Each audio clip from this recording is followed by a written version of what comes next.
Today to receive testimony on the posture of the United States Special Ops Command and the U.S. Cyber Command. I'd like to welcome our witnesses, the Honorable Owen West, whom I met for the first time today, General Tony Thomas, who is planning to retire, somebody told me, and I think you're far too young to retire, but that's up to you, and particularly you have two sons that are West Point graduates. You don't need to cut them loose that soon. And then General Nakasone, I appreciate very much the fact that in the last couple of days that we've had both open and closed meetings because of the seriousness of the thing we'll be addressing this morning. So the Senate Armed Services Committee's top priority is to support the effective implementation of the National Defense Strategy. Central to the NDS is a growing focus on competition with China and Russia, our peer competitors. And of course, we also at the same time don't want to forget about the threat that's posed to us from the terrorist organizations. Our Special Operations Force have proven remarkably effective in combating ISIS, Al-Qaeda, and other terrorist groups over the last 17 years. However, these groups remain resilient and continue to pose a real threat to the United States and our allies. At the same time, military advancements by China and Russia pose new and increasingly complex challenges to our national security. You know, when you talk to people out in the real world, in America, there's this assumption that we have the best of everything, and it's hard to explain sometimes that we don't. When we have our Chairman of the Joint Chiefs of Staff talking about how we're actually outranged and outgunned by in artillery, and anyway, they are advancing and ahead of us in some areas. Another critical component of implementing the NDS is developing robust capabilities to counter growing threats in cyberspace. The Department of Defense is making important progress, including the elevation of the Cyber Command to a fully combatant command and the Cyber Mission Forces achieving full operational capability. Additionally, DoD released a new cyber strategy last year that provides a roadmap for how we will operate in cyber domain. I look to our witnesses to describe what investments will be needed to meet these objectives. Senator Reid. Well, thank you very much, Mr. Chairman. Let me join you in welcoming our witnesses for this update on the readiness and the posture of U.S. Special Operations and Command and Cyber Command. And General Thomas, I'd also like to thank you for your extraordinary service and your upcoming retirement after 39 years in service. You've ably led SOCOM during difficult times. You've done it with great energy, great foresight, and great dedication to the men and women you lead, and I thank you for that. Thank you. Also want to thank your family because they served alongside you and they continue to serve with you. And nice to see that your sons got good educations also, so thank you. General Nakasone, this is your first time to appear before the committee since Cyber Command has been elevated to a unified command. Congratulations on this, and also your accomplishments in partnership with NSA and other agencies recently in combating some of our adversaries in the cybersphere. Thank you very much, sir. SOCOM is unique within the Department of Defense as the only functional combatant command with service-like responsibilities for the training, equipping, organizing, and readiness of Special Operations Forces. For that reason, it's appropriate that the Assistant Secretary of Defense for Special Operations and Low-Intensity Conflict, the ASD SOLIC, Owen West, joins us today in his role as the Service Secretary-like official responsible for oversight. So welcome, Mr. Secretary. Thank you.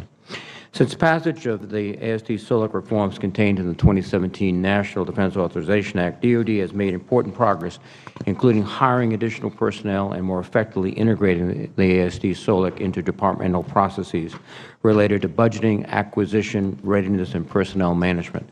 These efforts are necessary but not sufficient to fulfill the intent of the SOLIC reforms. Secretary West and General Thomas, I hope you will provide your assessment of what more needs to be done and how this committee can continue to support your efforts. SOCOM, as a microcosm of the broader department and joint force, continues to adjust to the complex security environment and the focus of the national defense strategy on great power competition. This change will have implications for the Department's management of SOF forces, their readiness, capabilities, and development, and the operational authority that they have to undertake. As the demand for SOF continues to grow, we must also keep in mind that there are limits to the hardships we can ask Special Operations Forces and their families to endure. The United States, along with our allies and partners, face an urgent and continuing threat from information warfare attacks by Russia and other foreign adversaries. Russia attacked our democracy in 2016, and we must view these attacks with the same level of seriousness and resolve as a military attack. While we appear to have had some success in countering Russian interference in the 2018 midterm elections, we should not take this as a sign that we can let our guard down. We must do more to anticipate and counter these increasingly sophisticated attacks, including by ensuring we are properly organized across the U.S. government and inside the Department of Defense. General Thomas and General Nakasone, your commands sit at the nexus of DoD efforts to operate more effectively in the information environment, and I hope you will give a full assessment of what has been accomplished to integrate capabilities and authorities in this arena and what gaps remain. With respect to Cybercom, while much progress has been made in the last year, many serious challenges remain. DoD has developed what appears to be a viable cyber strategy and has conducted a serious cyber posture review.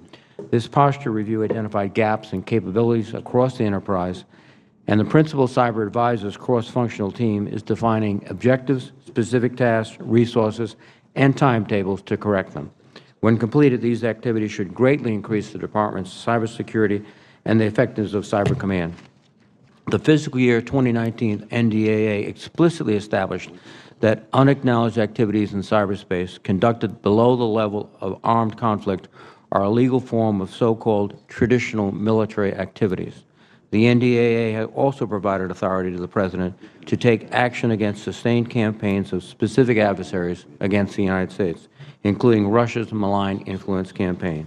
This legislation, along with the recent President's directive, provided DoD and Cyber Command with the needed authority to plan and conduct more vigorous actions in cyberspace to defend the country. To support such operations, Cyber Command has developed an operational concept to employ so-called persistent engagement in line with the National Defense Strategy. This is an important milestone, which I hope will provide an even more effective model for engaging our adversaries without undue risk of escalation. General Nakasone, I look forward to hearing more about this operational concept. We have come a long way, but we have a long way to go further. I know with General Nakasone's leadership, General Thomas's leadership, and soon to be General Clark's leadership, and with Secretary West, we'll continue forward. Thank you very much, gentlemen. Thank you, Senator Reed. We now have opening statements. We're going to try to confine our remarks to 5 minutes. And we'll start with you, General Thomas, and work across to General Nakasone. I'm going to go with West. Okay. All right. I've just been corrected. We're going to start with Secretary West. Thank you, Chairman. Everyone's pointing at you anyway, so.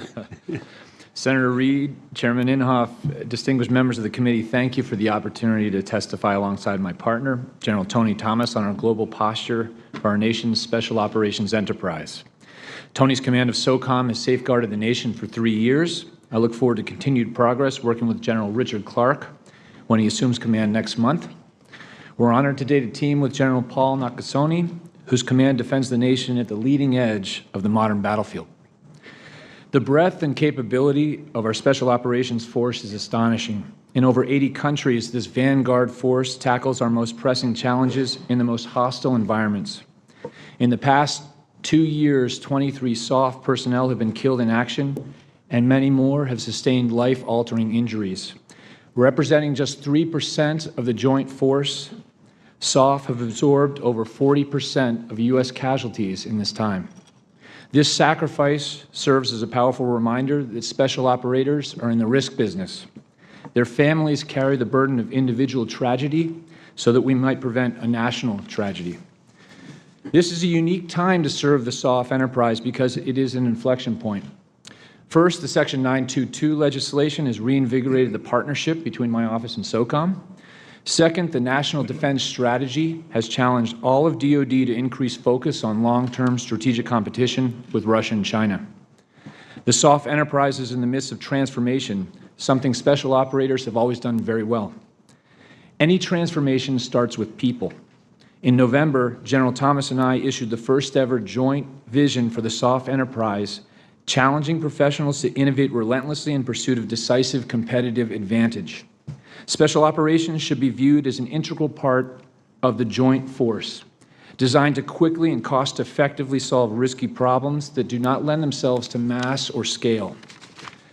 General Thomas has made tremendous progress in reducing the strain caused by the high operational tempo and demand. At the height of the wars, a large proportion of the force was spending as much time overseas as in the United States. This year, over 90% of the force will spend at least twice as much time in the U.S. as they will in deployment.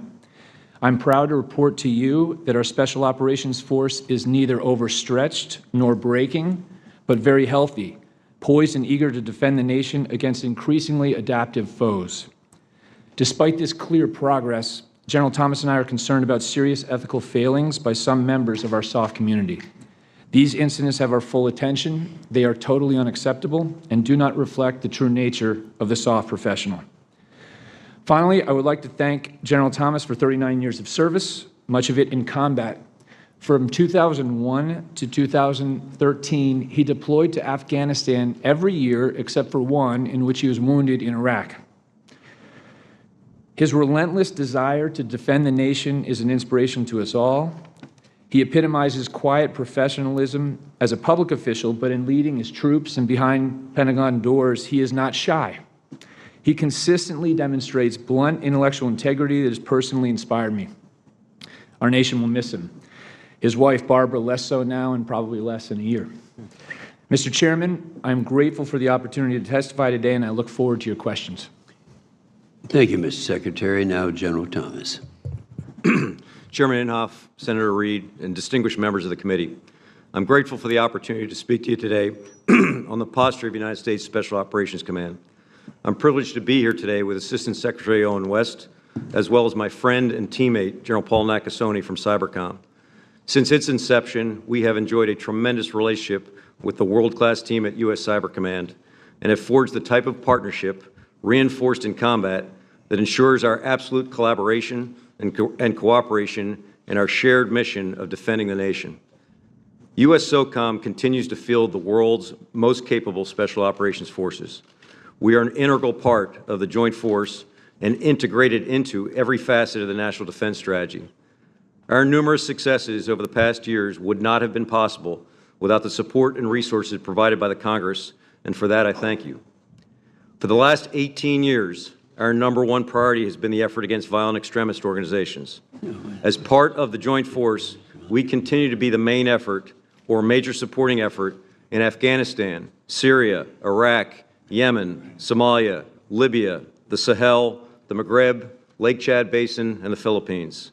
Everywhere ISIS and al-Qaeda and affiliated organizations are, we are relentlessly pursuing them to ensure this country never, ever endures another 9/11.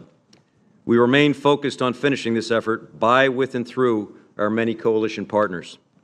At the same time, again, as part of the joint force, we are endeavoring to provide a more lethal and capable special operations force to confront peer competitors. U.S. SOCOM is already well-oriented to the challenges of great power competition, particularly in the competition space short of armed conflict.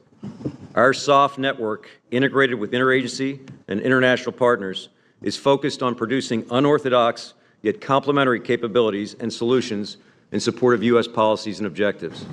We continue to maintain strong, enduring international partnerships while leveraging authorities and core expertise to convert indigenous mass into combat power to deter, deny, disrupt, and ultimately defeat our adversaries. To build a more lethal force, strengthen our alliances and partnerships, and reform for greater performance and efficiency, we are reshaping and focusing our current forces and capabilities while simultaneously developing new technological and tactical approaches to accomplish the diverse missions that SOF will face in the future.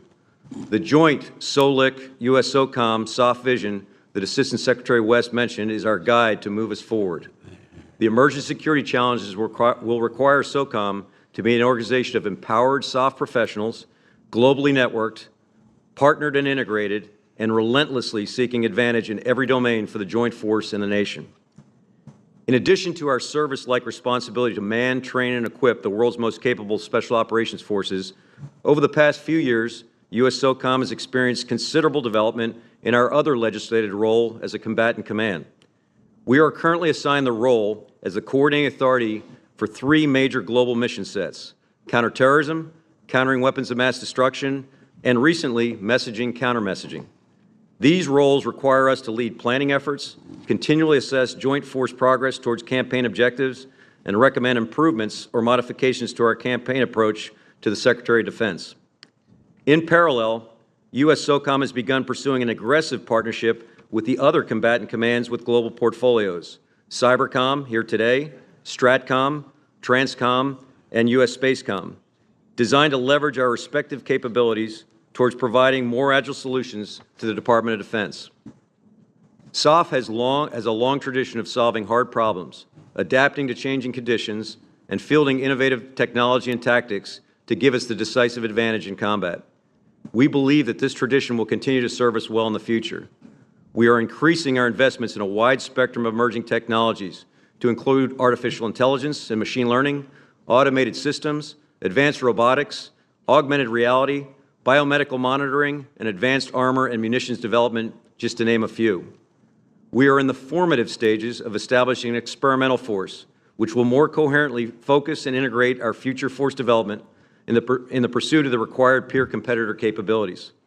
Leveraging our proven ability to rapidly develop and field cutting-edge technology, flowing from our focus on the tactical edge of combat, this joint experimentation initiative will bring together innovative efforts from across our Special Operations Force tactical formations to ensure that commanders' combat requirements are addressed with the most advanced concepts and equipment available.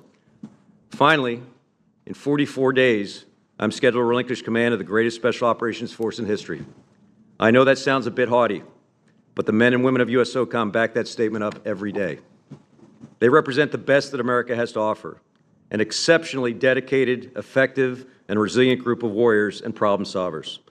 I'd like to publicly thank them for the opportunity to be their teammate. It has been an incredible privilege to serve with them over the course of 39 years of service.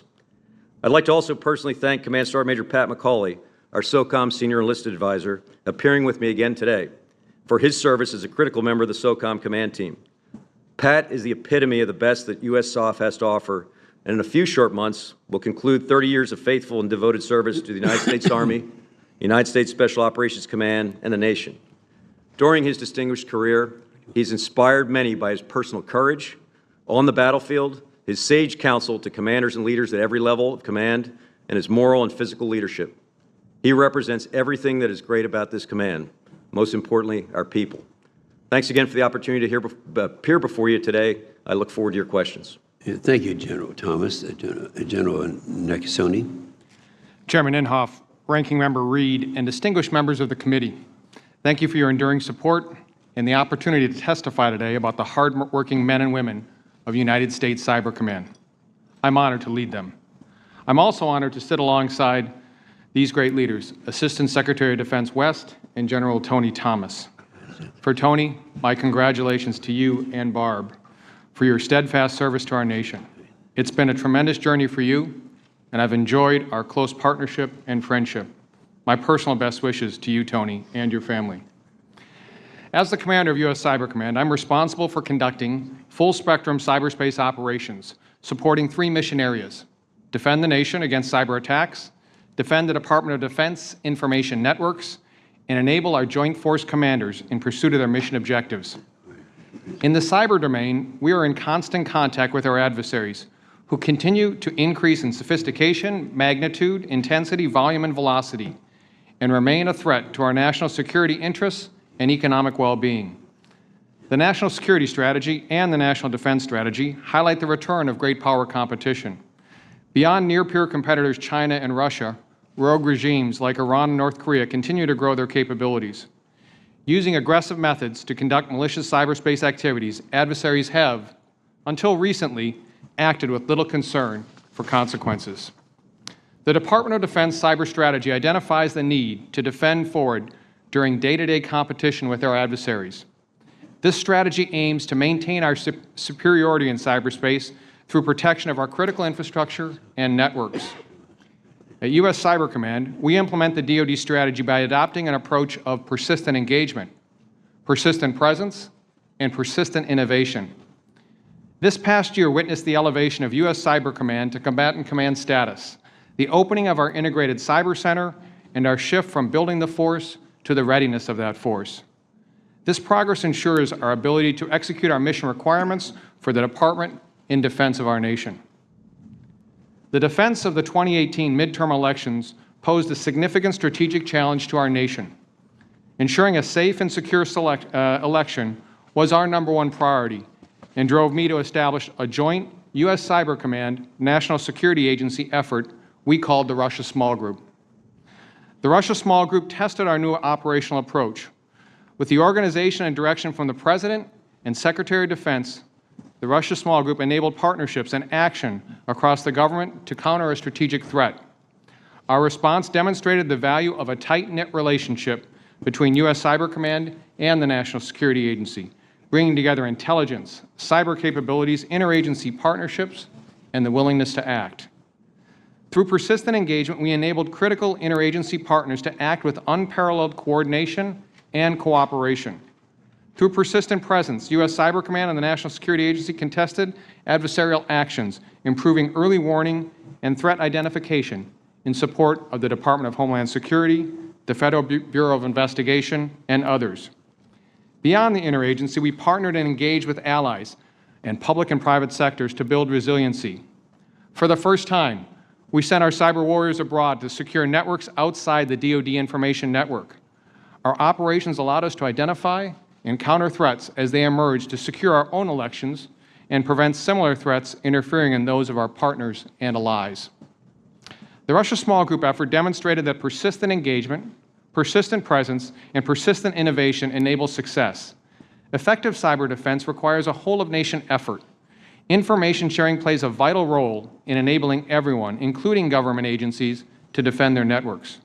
Therefore, we are now sharing computer malware we find during our routine operations with the private sector and the broader cybersecurity community. We have posted numerous malware samples for crowdsourcing analysis. We believe our actions will have a positive impact on improving cybersecurity globally. Our actions are impacting our adversaries. Our shift in approach allows us to sustain key competitive advantages while increasing our cyber capabilities. As we review lessons learned from securing the midterm elections, we are now focused on potential threats we could certainly face in 2020. Looking forward, we need to continue building a warrior ethos similar to our other warfighting domains. Cyber warriors are and will continue to be in constant contact with our adversaries. There are no operational pauses or sanctuaries. We must ensure sufficient capability and capacity, people, technology, and infrastructure, which we are decisively focused on now. Through persistent presence, we are building a team of partners that enable us and them to act more effectively. The complex and rapid pace of change in this environment requires us to leverage cyber expertise broadly across public and private sectors, academia, and industry. Therefore, we aspire to increase our effectiveness and capabilities through persistent innovation across these partnerships. Cyber defense is a team effort. Critical teammates such as the National Guard and Reserve are integral parts of our cyber force. They provide strategic depth and provide the nation a reserve capacity of capable cyber warriors. Finally, improving readiness continues to be one of my key focus areas. I continue to work with the services and department to accurately measure and maintain readiness, manning, training, and equipping, and certainly an ability to perform the mission. After a year of change and progress, we see 2019 as a year of opportunity. We have much work ahead as Cybercom matures. We assure you that our people merit the trust you have placed in them, and that with your support, they will accomplish the tasks that our nation expects. Thank you again for inviting me here today on behalf of U.S. Cyber Command and for your continued support. I look forward to your questions. Thank you, General Nakasone. First of all, I think we've all pretty much decided that this commission, the National Defense Strategy Commission, is kind of the blueprint that we're using in this committee.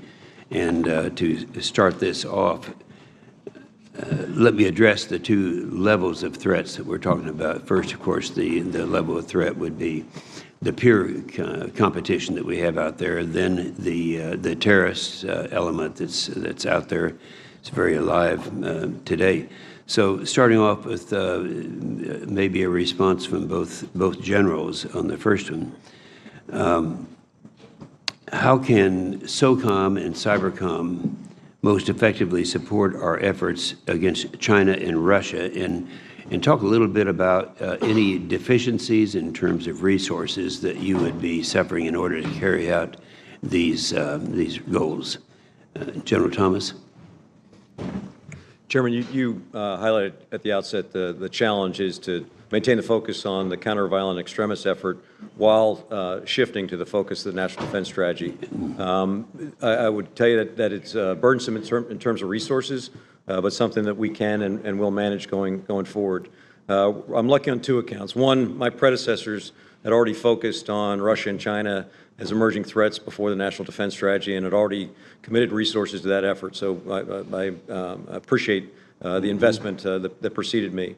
I also appreciate some new authorities that have developed in this House, which have enabled us to approach this problem differently, but in a similar way that we approach the counterterrorism problem. So resources that enable some unique, unorthodox approaches to peer competitors, especially in that space that we call competition short of conflict, a big arm wave, but arguably the most important phase of deterrence. Yes, thank you. General Nakasone. Chairman, I would offer, in terms of our ability for near-peer or peer competitors, our most important thing right now is to be able to enable our partners, whether or not those partners are Joint Force commanders in cyberspace or those partners are other members of the interagency. Our work with the Department of Homeland Security and the Federal Bureau of Investigation is an exemplar, I think, of the enabling aspect that we will do against near-peer competitors. Yeah. I would also offer that the FY19 National Defense Authorization Act was critical for us at U.S. Cyber Command. It gave us capabilities and authorities that were important for us as we look to further enable. That included the ability for us to rapidly deploy elements of our force to the Department of Homeland Security, the ability for us to look at networks that are not part of the Department of Defense network. And the other piece of it that was critical, as Ranking Member Reed mentioned, is the idea of cyber as a traditional military activity. I think those are areas that are going to help us immensely with near-peer competitors. In terms of our shortfalls and our challenges, the areas that we are very focused on is continuing to ensure that the force that has been built, the force that is ready, the force that will operate has the required infrastructure, the sensors, the locations, the capabilities to address a number of different threats to our nation. I appreciate that. I'm going to read a quote from Dan Coates and ask for a response to Secretary West and General Thomas. He said, ISIS still commands thousands of fighters in Iraq and Syria, and it maintains 8 branches more than a dozen networks and thousands of dispersed supporters around the world, and will exploit any reduction in CT pressure to rebuild key capabilities such as media production and external operations. Do you agree with that? Let's start with you, Mr. Secretary. Mr. Chairman, I do. Chairman, I do, but I would add in context, we have crushed the physical caliphate, so the terrain that ISIS formerly maintained a sanctuary, and from where they drew their resources, specifically oil resources, has been badly diminished. But they continue to be a threat, and I agree with the scope of the assessment as provided by the DNI. Mm-hmm. Well, and we get a variety of reports in terms of the effectiveness of the various ISIS, Al Qaeda, the terrorist operations. And so we want to make sure that everyone understands, yes, the peer competitors are important, but so is the other. Senator Reed. Well, thank you very much, Mr. Chairman. And first, let me join General Thomas in thanking and commending Command Sergeant Major McCauley for your service. Thank you. We all recognize the non-commissioned officers in every service of the backbone and the real, I think, the winning edge that we have. So thank you.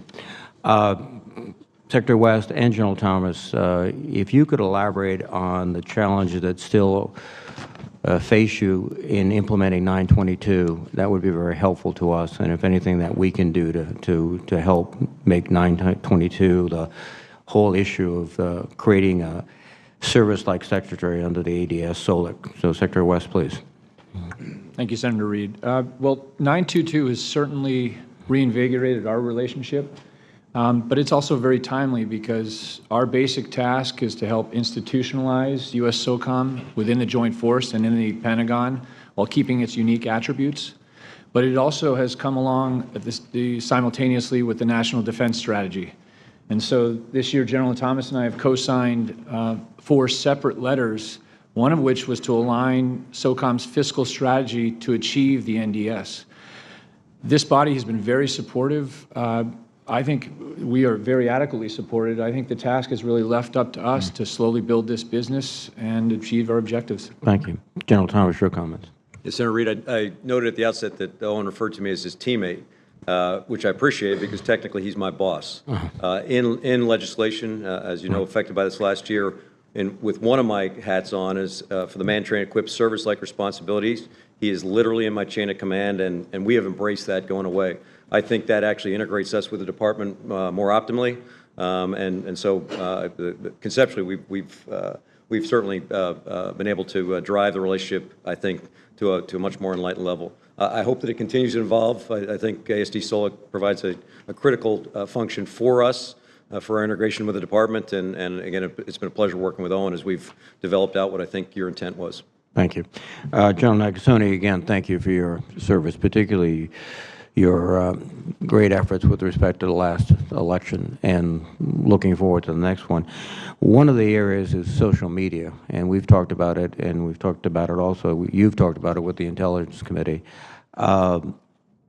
There were 2 independent reports commissioned by the Senate Intelligence Committee that looked at social media, not just particular platforms, but the cross movements of information on these platforms. Do you think it would be helpful having studies like this for your use, and should we contemplate trying to provide you the authority to do that?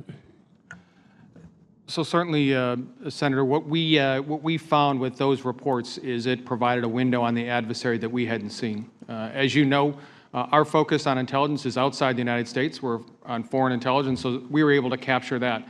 But having the reports that were done in terms of what was done within the United States, very, very helpful in terms of being able to understand exactly what our adversary was trying to do to build dissent within our nation.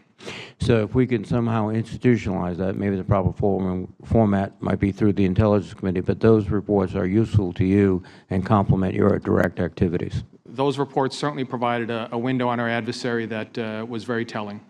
And one of the issues that came in the context of social media is that the issue, will they voluntarily take steps that are appropriate and necessary? No, my understanding is that they do take down sites that have been identified, but I also don't think they identify to the consumer that these sites were either fraudulent or malign. Is it something that they should be doing, in your view? So, Senator, what we were able to do was declassify information about our adversaries and pass that through the National Security Agency to the Federal Bureau of Investigation.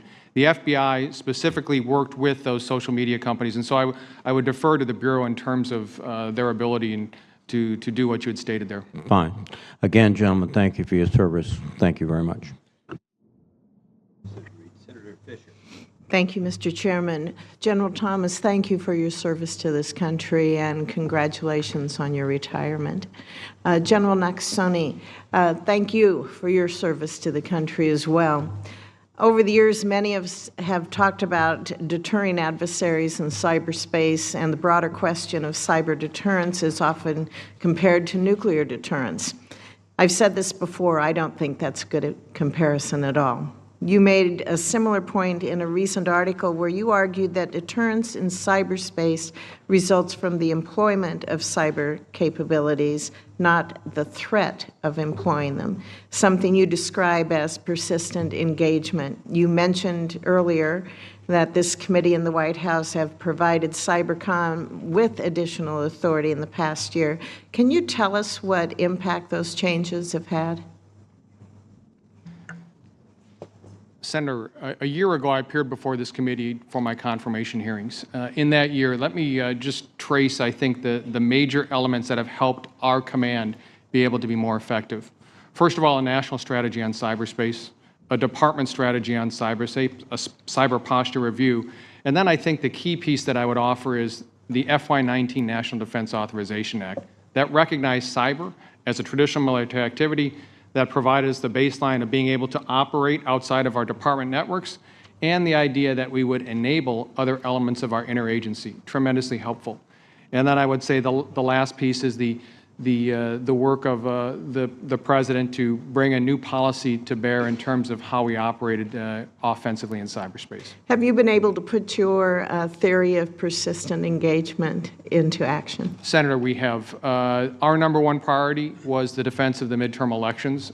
We utilized all of those capabilities, those strategies, and our new operational concept, persistent engagement, to ensure a secure and safe election. I appreciated your classified briefing on that the other day. I think it was very helpful for members to hear that. Is it your view that imposing costs on adversaries through persistent engagement, is that going to have a deterrence effect? And can you, or do you think there's any connection between a cyber deterrent and also a nuclear deterrent? I saw you shake your head when I mentioned that in my opening to your question. Senator, I would offer that my view on nuclear deterrence is much different than on the idea of cyber engagement and being able to prevent our adversaries from accomplishing their goals.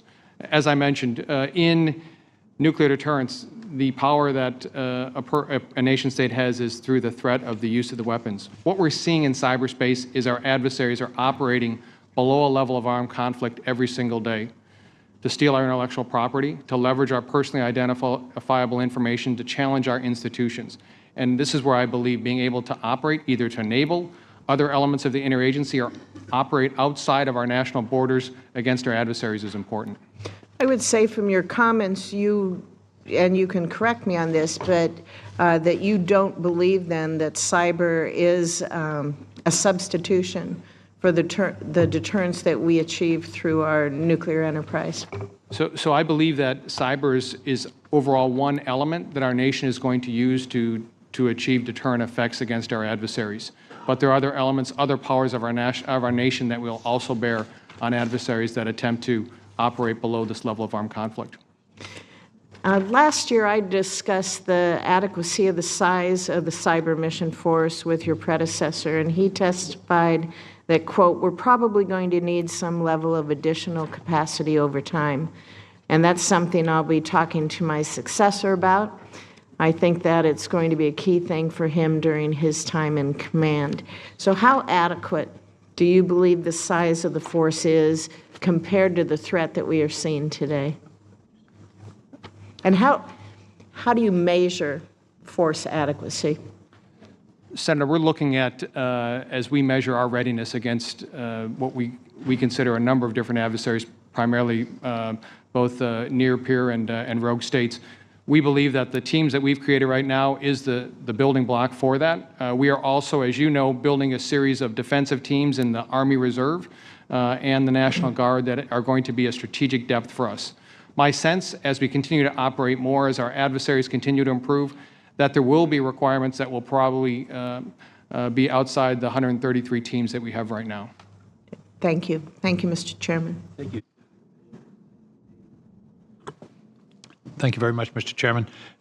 General Thomas, when we had the new overall defense and national security strategy that put more focus on near-peer competitors or peer competitors, there was an implicit hydraulic effect that efforts were going to go up on the conventional peer competitor and down on CT. Do you see any reduction in the CT threat around the world, or should it be the hydraulic effect, it seems to me, is not a good idea, because we maybe feel good today, but the CT threat is still there, is it not? Senator, I think the CT threat is in the throes of transformation. As I mentioned, this time last year, we had just taken Raqqa, the capital of the caliphate, but we still had substantial maneuver operations and challenges to push through to the destruction, the defeat of the physical caliphate. We're much closer now. Somebody played it out to me the other day that if you wanted to put a grasp on it in physical terms, it's twice the size of the base on where I'm stationed, MacDill Air Force Base, which is tiny. So they are down to the last dozens of square kilometers in terms of physical. But the CT threat between 2001 and 2011 wasn't measured in territory. It was measured in terrorist threat. So that's still there, isn't it? Well, and you're correct. I would offer that in our efforts to defeat ISIS, we have also greatly diminished their ability to export the threat to the United States and to our Western allies. In though the throes of this transformation right now, they still are very dangerous, and I could highlight the specific groups that we consider to be external threats to the United States and are truly the kind of the sine qua non in terms of our focus, and we're staying on them. And there is a growing CT threat in Afghanistan, is there not? Sir, I wouldn't label it as growing. In fact, we've made huge progress against ISIS-K, which is the primary external threat in Afghanistan. More regional, I would offer more regional instability in Afghanistan of late, but not in the form of external threats. Thank you. General Nakasone, you've described the progress that you've made in this year. I'm on my way from here to a hearing on the security of the electric grid in the Energy and Natural Resources Committee, and it seems to me this is a classic case of cross-jurisdiction. And if you could describe your relationship of Cybercom and NSA to FBI, DHS, utilities, how do we be sure that what you know and are able to do is protecting us because you don't have jurisdiction within the United States? Senator, for the energy sector, the lead for the securing of that critical infrastructure is the Department of Homeland Security. They work very, very closely with the sector-specific lead, which is the Department of Energy. Where we tie in is we tie in on the U.S. Cyber Command side, providing enabling support to the Department of Energy and the Department of Homeland Security if requested. Right now, what we are doing is sharing information very clearly about what we know about foreign adversaries that may be attempting to get. Do you share that information with the utilities, or? We share that with the Department of Homeland Security and specifically the Department of Energy. Let me ask about structure, sharing of information. Is there a regular structure? Is there an organizational chart of these relationships where you meet regularly, or is it sort of ad hoc? We have put into place within the Department of Defense a Pathfinder program to look at this element. And so we've established a regular meeting with the Sector Securities Agent, which is the Department of Energy, working with them and the Department of Homeland Security to share that information regularly. And finally, you talked with Senator Fisher somewhat about deterrence, and you're talking about persistent engagement, which is in effect telling the adversary we're there. And the question is, how do we change their calculus? Does your theory of persistent engagement, I think you use the term engagement, presence, and pressure or innovation, is that intended, and will it change an adversary's calculus when they come to decide whether to launch a cyber attack on our electric grid or financial system or elections?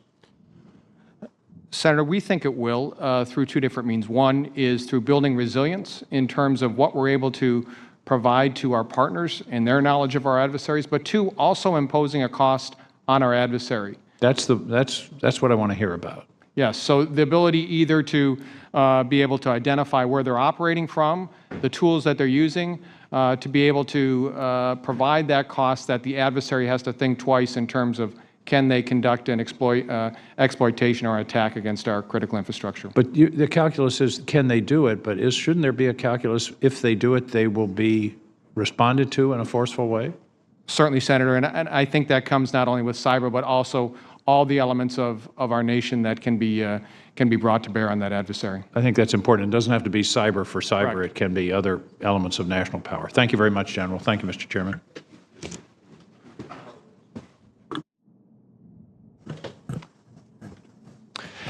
Thank you, Mr. Chairman. Assistant Secretary West, many of us on the committee are working through the President's decision to withdraw forces from Syria. It appears there's a fair amount of work to be done there. I'd just like to know from your perspective, And from an SOF perspective, how would you characterize victory in Syria, winning in Syria? What does that look like, and what do you need to get there?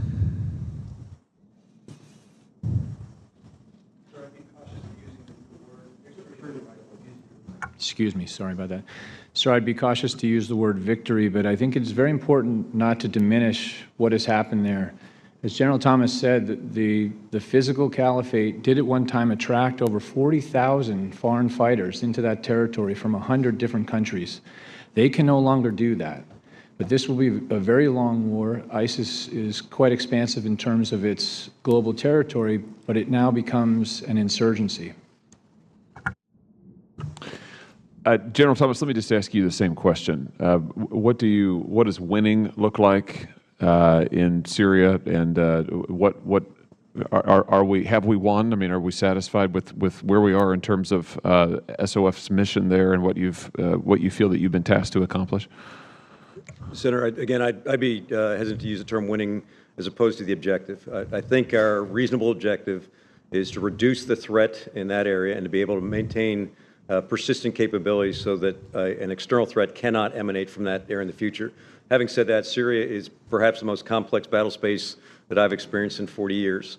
My recent trip out there had our forces operating in and around Syrian regime forces, Russian forces, Turks and their surrogates, Iranian Revolutionary Guard forces, Lebanese Hezbollah, and ISIS. Again, incredibly complex environment that I think, again, the objective is to reduce the threat and be able to maintain some sort of sustainable security there. And just on that point about reaching a point where the external threat can't emanate from that region, are you satisfied, General, that we're at that point where an external threat from VEOs cannot emanate from Syria? I mean, do you think we've accomplished that objective? I do not think we're there yet. We're on the verge of diminishing the threat, and then in the process of determining what the residual capability needs to remain in place in the region to ensure that we're securing that securing that objective. Let me ask you, General, about recruiting and retention. You talk about this in your prepared testimony. You talk a lot about the significant strain on SOF over the doubling of the size of the force and the significant deployment demands. Tell me about where you think we are in terms of recruitment retention. What additional tools or help that you need to make sure that your force is ready, is rested, is healthy, and is getting everything they need to be able to do the very significant and demanding and dangerous work we ask them to do? Senator, over the years, we've aspired to grow the Special Operations Force that the nation needs, but have not dropped standards at all. So it's a little bit of a catch-22 here. Part of our mantra is you can't create this in a hurry, and people are our most important asset. We have had challenges of late, and I attribute to a number of causes, as much the downsizing of the Army specifically for recruiting special forces, but there are some very good initiatives in place to rectify that and to try and address our recruiting shortcomings. So I think we're trending in the right direction, but it has been challenging over the last year to 2 years in terms of getting the numbers in that we would like to have, but cognizant of the fact we're not going to drop standards. Is it your sense, General, and then I'll put the same question to you, Secretary West, but starting with you, General, is it your sense that under the NDS and the new reprioritization of great power conflict, that demands on SOF will be the same, will increase? I mean, what's your sense of, as you think about your posturing and your needs under the NDS, what do you see about the demands for the forces that you command? I think department-wide, we all can take away that the NDS highlights there's not going to be a respite in terms of national security challenges. We've had an 18-year ongoing struggle, the longest struggle in the history of the United States.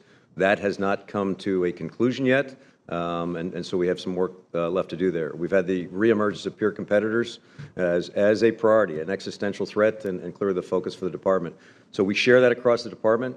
I get pretty good guidance from the department in terms of where they want me in terms of priorities and effects as a part of the joint force, and we manage that. Paul and I share the same. As a global combatant command that provides forces to the 6 geographic combatant commands, this is our daily challenge, but it's one we embrace. Very good. Thank you, Mr. Chairman. Thank you, Senator Hawley. Senator Duckworth. Thank you, Mr. Chairman. Gentlemen, thank you so much for being here today. You oversee a directorate and combatant commands that operate not in just one geographic area of responsibility, but also in the most austere environments around the world. And the men and women you lead are often the first in battle, and their heroism and dedication is not fully understood by elected leaders in the American public. So I'm very appreciative of the opportunity to hear from each of you about the state of your commands and the challenges and opportunities you face. So I'd like to take this opportunity to thank General Thomas for his 38 years of service. As you come to the end of your time in uniform, I really wish you the best of luck on your next phase of your career.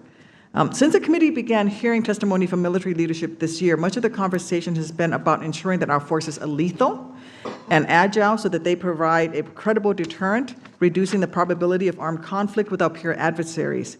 Yet, special operations and cyber forces are uniquely tailored and trained to achieve effects against our adversaries in a variety of situations that are just short of war itself. Could each of you briefly discuss conceptually how special operations and cyber forces can exact a toll for malign activity short of supporting armed conflict? And in your opinion, what kind of restructuring with the special operations and cyber communities will they need to do in order to dominate these gray space conflicts? At the table. Thank you, Senator. Certainly, you're correct in that the nature of war doesn't change, but its character has changed radically in the last 15 years. I'll let General Nakasone take on the cyber portion. In terms of the special operations tactics, where SOF traditionally thrives, we're also seeing the enemy employ these. So in my judgment, I'll let General Thomas talk specifics on operations. But when we talk about competition short of armed conflict, dealing with partner nations, problems that need to be quickly solved and agilely solved in a cheap manner, you're really talking about SOF, so there's a real role for that General Thomas will be able to describe. Thanks, Senator, and thanks for your service as well.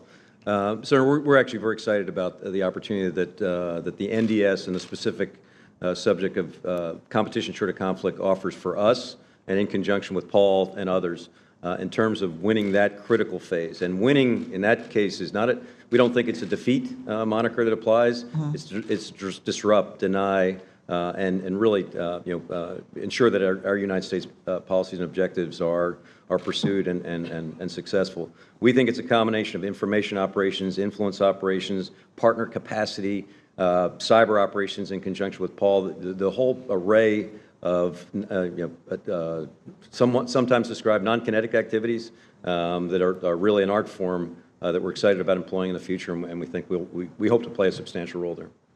Thank you. General Nakasone, on Tuesday, Admiral Davidson highlighted to this committee the need to enhance the cyber defenses of our logistical networks, which touch the commercial industry that we help contract for support, both in the U.S. and overseas. Can you provide examples of what might be affected and how we might be able to harden the network when it comes to organizations such as Transcom? We have this long logistical tail that must support our forces no matter where they operate, and I feel like they're sometimes most vulnerable, and we overlook those organizations. And how does Transcom fit into your priority for cyber security? Senator, General Lyons and I have not only had discussions about this at Transportation Command, but I've also been out to him.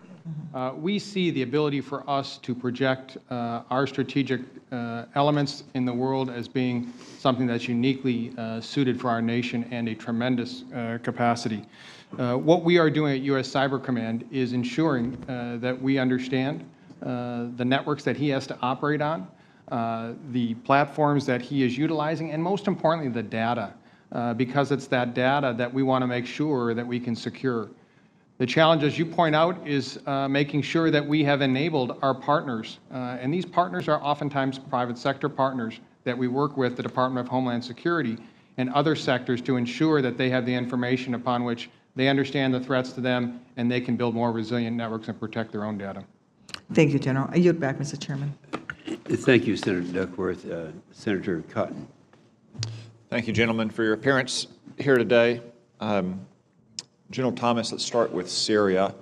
We've talked a little bit about the state of the fight there and the great advances our troops have made, a little bit about what will happen when our troops depart Syria. One thing that's been on my mind is all the bad guys that are currently being detained in Syria. Some of your colleagues have testified before the committee that number would go into the hundreds. We don't have to be any more specific here in that setting. They've also testified that while some of those detainees are frontline untrained cannon fodder, some of them are also external operation plotters and master bomb makers and other really bad guys. Is that your understanding as well? Senator, without getting into specifics on the numbers, it's actually closer to 1,000 than it is hundreds. Already in detention with more to potentially come. A huge area of concern for us, especially because they're being maintained by the non-nation state that's otherwise known as the Syrian Democratic Forces. So how we resolve this foreign fighter, mostly foreign fighter detentions from, I think, I lost count, but it's in the dozens of countries that have contributed to it. But how we reduce that threat and have those people properly detained and handled over time is of paramount importance right now for the problem. Yeah, how are we going to do that? A pretty aggressive action right now, Senator, ongoing with State Department and with other partner nations to specifically reduce that threat. I'll give kudos to some of the countries, a surprising number of countries who have recently stepped up, some of the smaller countries that had capacity challenges, but that have nonetheless assumed the burden, or started to assume the burden, and we, with State Department primarily, are trying to assist them in reducing this problem. No, it's not in your area of operations, but we have empty beds at Guantanamo Bay, don't we?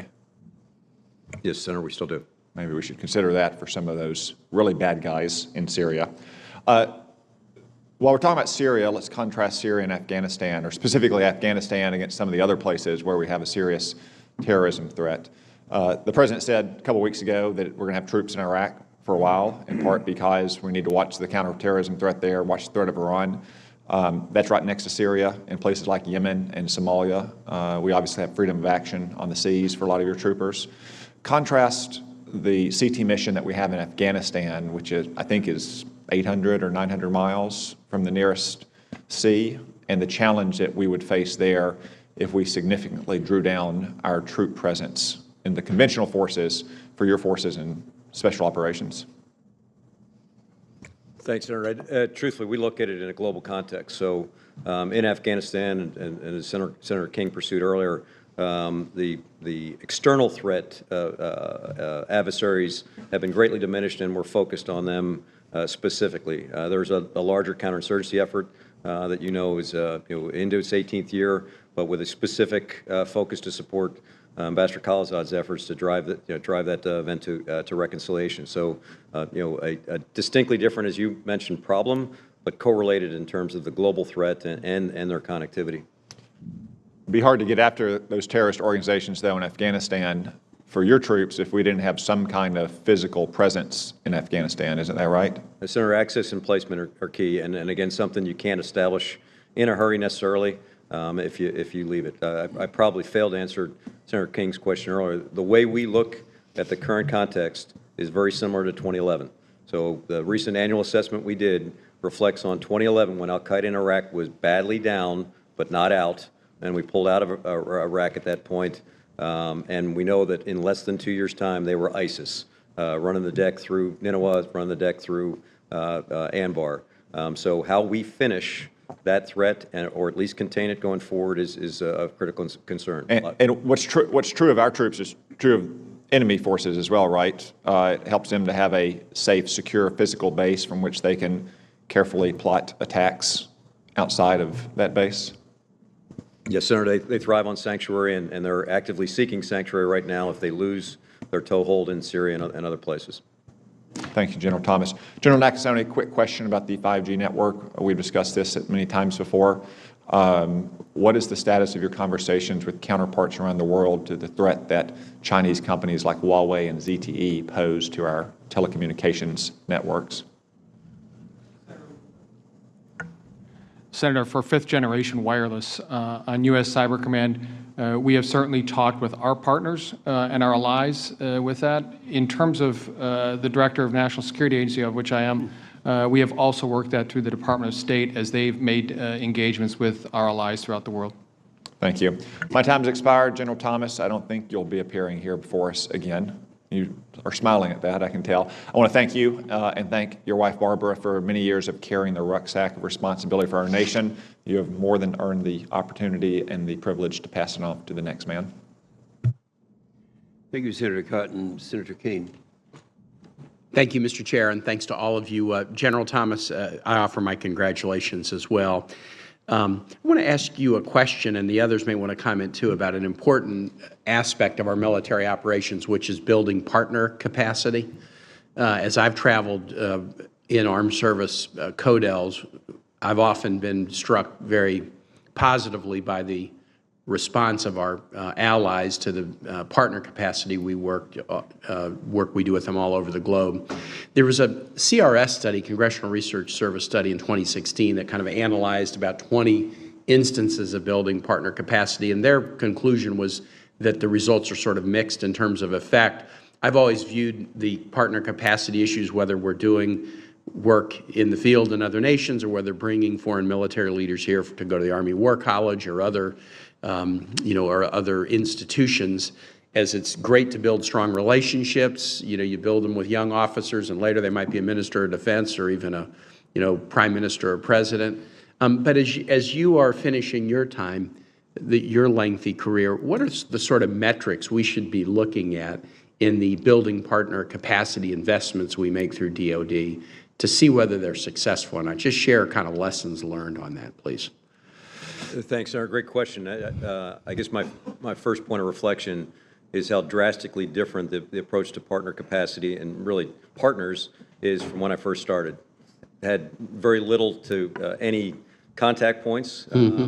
Established relationships were checkered. Often when countries were deemed to behave badly, the first point of separation was to separate IMET schooling and things like that. So great difficulty to keep them close and to work their capacity if you don't have the point of contact. Over the years, the establishment and the expansion of our contacts and true partners has been extraordinary. And I tell our younger officers, you're in a period of time of international relations and partners that I didn't grow up in. Please don't lose sight of the potential. To your point on success, though, it is we should assess constantly how worthwhile, what's the return on investment for these various efforts. Again, I think the report card's better than probably the American public knows. And it's both with established nations, and the Russia threat's a good case in point. We've had persistent presence in countries, every country in the European landmass with Russia for the last 5 to 6 years and are thriving there. But even with untraditional partners, I reflect back on the Syrian defense, democratic forces, which started as seed corn of a couple hundred people, is now 60,000 strong, has done most of the fighting and dying in Syria in support of that effort, have lost thousands of people, but just an extraordinary force that was cobbled together over time, through a partnering effort. So I am more inclined to see the potency and the results than some of the shortcomings on it. Secretary West. Senator, the National Defense Strategy requires us to answer this question. Yeah. And an assessment is... Secretary Mattis always says, by, with, and through. Anytime he was with us, by, with, and through other nations. I heard him say that many times, and I know that's an important part of the strategy. Since there must be a resource allocation, we must begin to look at, number one, the nature of the threat. Local forces who do not demonstrate intent or capability do not deserve the same resource allocation as do those enemies with the capability and the public declaration they'll strike us. Number two, as General Thomas said, what are the odds of success of training this force? How long will it take? And how well connected are they to the people and to the government? General Nakasone, how about in the cyber realm? Talk a little bit about the partner capacity issue and activities that we're engaged in with them. So I would add to the importance of building these partnerships as our national defense strategy has indicated. My perspective in terms of what I've seen within the cyberspace domain is it provides us 3 critical elements. First of all, intelligence that we may or may not have by ourselves. Secondly, capabilities that our nation may or may not have. And third thing, unique placement around the world that is really critical for us that gives us greater reach as a nation. I will follow up with this in other hearings as well, because I think it's really important. It is a significant investment. It's a part of the DoD budget. It's not massive, but I think it has a massive upside if we do it right, and we just want to make sure we're analyzing the metrics correctly. I'm going to ask a question just for the record, General Nakasone, for you, but let me just preface it. I'm on the Health, Education, Labor, Pension Committee. We are reauthorizing the Higher Education Act this year.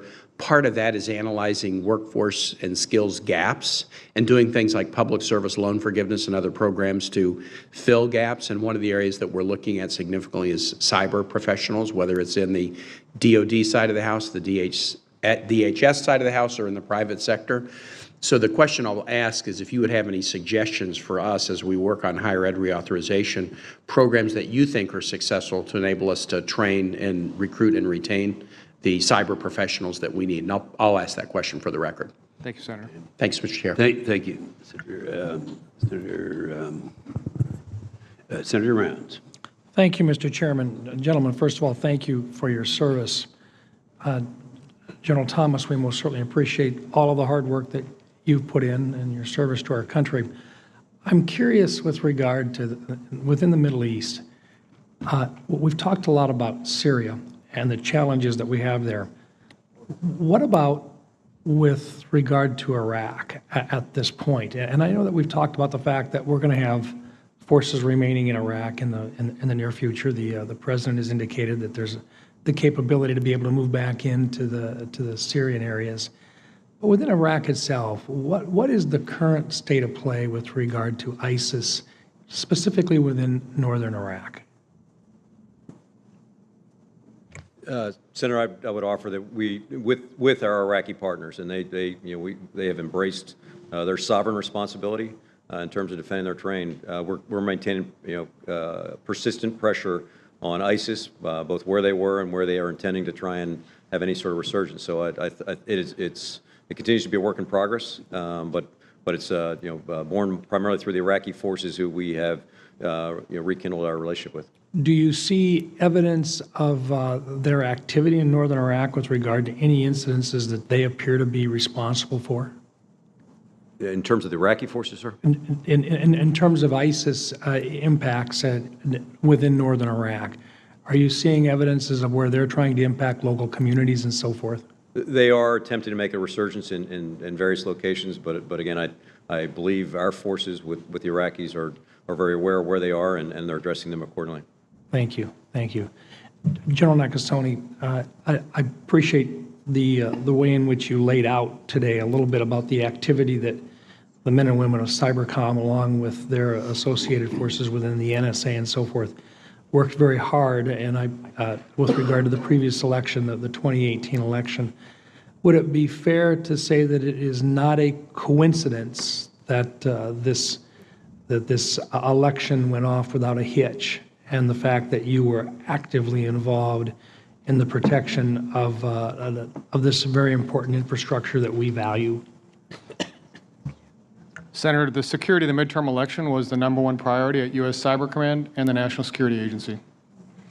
Would it be fair to suggest that one of the bigger challenges you have in being able to share the story of just exactly what occurs is the fact that in the future there are every time, can you share a little bit about what the tools are and the need to protect the tools and the systems and the process that are used in order to protect an election, as an example, and the different types of threats that you see and that have to defend against?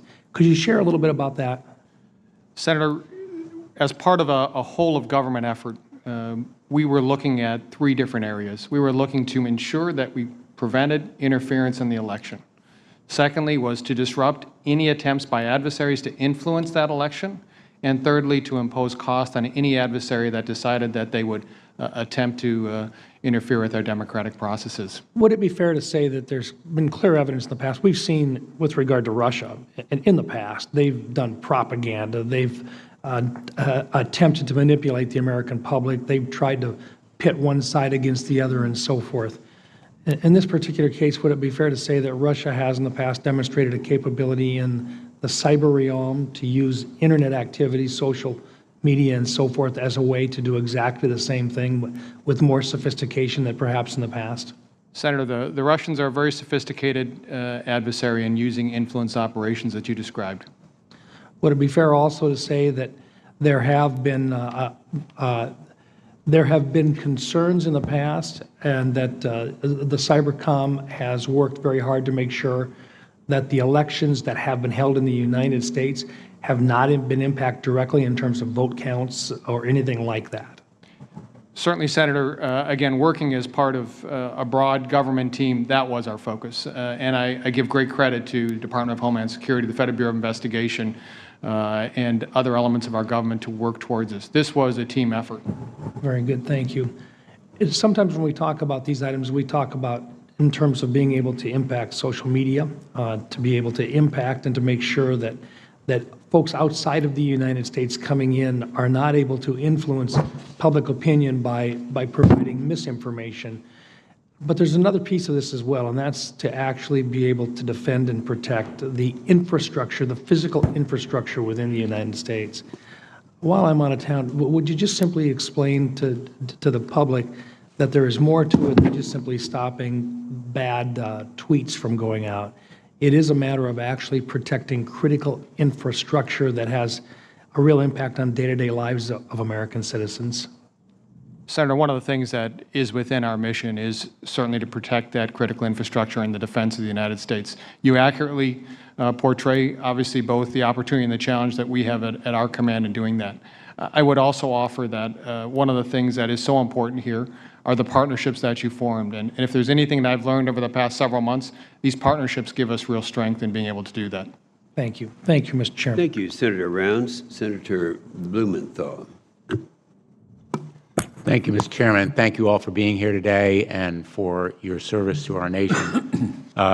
General Nakasone, I was grateful to have the briefing that we did, classified briefing very recently, which I think was very illuminating as to the continued threats to our nation as a result of cyber, particularly meddling and interference with our elections. The threat from Russia continues unabated. Can you say that in public here today? Senator, Russia certainly provides a very sophisticated threat to our nation, and one that they have done over several years. And that threat ought to continue to concern the American people, shouldn't it? Yes, Senator, it should.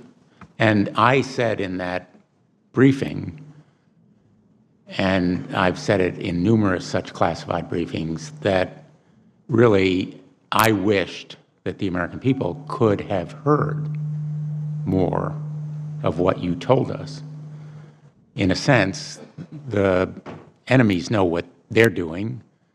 We know what they're doing to some extent. They know we know what they're doing. The only ones who are in the dark really are the American people. And as we enter this next election cycle, would you agree that we ought to do everything we can to make the American people aware of that threat? Senator, we will at Cyber Command commit to working that. I think your point is a very important one. Being able to educate the public is critical for us. The success that we had in 2018, more of our nation should know about. And it was success. I think very few of the American public know about the successes. They assume that the meddling and interference in our election system, when it occurs,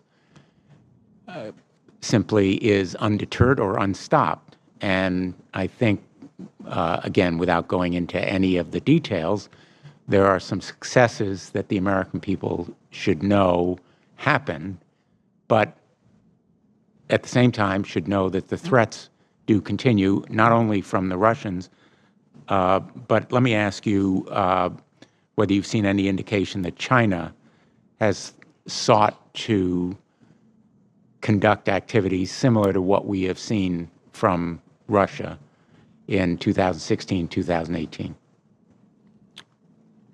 Senator, given the forum that we're in today, I would offer to broadly state what we're seeing is that our adversaries understand how to operate, again, below this level of armed conflict and are taking broad lessons learned upon which they will attempt to impact our nation.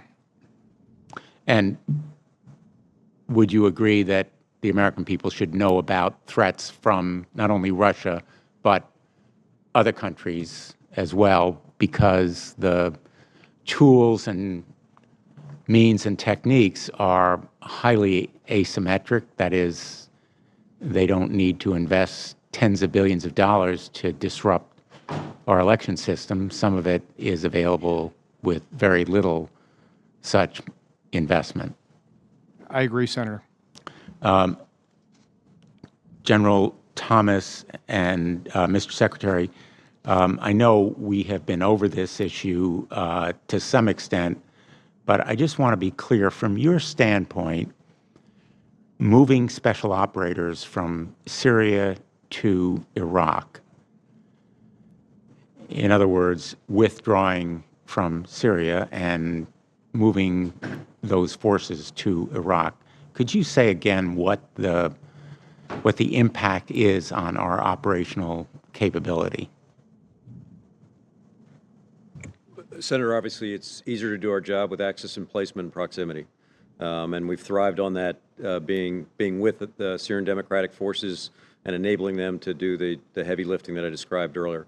It'll certainly be harder to not have that proximity, make it more challenging, but we're working alternative solutions to maintain some contact and some level of support for them. Would you agree, Mr. Secretary, that it will make it harder, but you're trying to overcome those challenges? Militarily, it is more difficult, sir, but we can remotely assist and advise, and if Special Operations does anything, this Agile force has already adapted. Thank you, Mr. Chairman. Senator, I probably would point out, too, that's how we started the first. We were not in Syria for the first year. I was in a command that was responsible for that, and we did everything from externally to establish that force and provide connect. But there was a reason why you went into Syria, which is that it enhanced your operational capability, correct? And it got us the return on investment. I mean, they maneuvered and destroyed the caliphate, or are on the verge of destroying the caliphate. So that was, that subsequent phase that played. Thank you. Thank you, Senator Blumenthal. Senator Perdue. Thank you, Mr. Chairman. Thank you, gentlemen, for appearing today. China it's public information that they're trying to build a Navy of about 425 ships within the next decade or so. And they're accelerating that. It's been reported in just December that Chinese hackers have been breaching Navy contractors to steal pretty much everything from maintenance data to missile plans. A particularly egregious report came out later that one breach was about a supersonic anti-ship missile that we were building for our nuclear submarine force. If they're successful, by 2030, they'll have a Navy that's about 100 ships bigger than our Navy has today.